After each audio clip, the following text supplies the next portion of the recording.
Hello বন্ধুরা, finally ঠাকুর দেখতে বেরিয়ে পড়লাম। ঠাকুর দেখতে যাব আন্দুল রাজবাড়ি। তো টোটোয় চেপে পড়েছি আমি, আমার মেয়ে, মাসি, দুটো ছেলে, মাসি, কাকা, কাকিমা, দেওর দেওর দুটো, দেওর না দেওর তিনটে, আমার দেওর আর মাসির ছেলে দুটো। তো তিনটে দেওর আর একটা কাকা শ্বশুর আর একটা কাকিমা, তো সবাই মিলে বেরিয়ে পড়েছি। ওই দেখো বন্ধুরা, লম্বা লাইন। আমরা টোটো করে যেতে যেতে দেখতে পাচ্ছি লম্বা লাইন, দেখতে পাচ্ছ?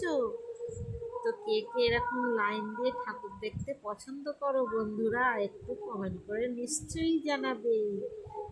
তো আমরা টোটো করে বেরিয়ে পড়েছি। তো কটায় ফিরবো বাড়ি জানি না বন্ধুরা। তো আমাকে কেমন লাগছে একটু কমেন্ট করে নিশ্চয়ই বলবে বন্ধুরা। By, next video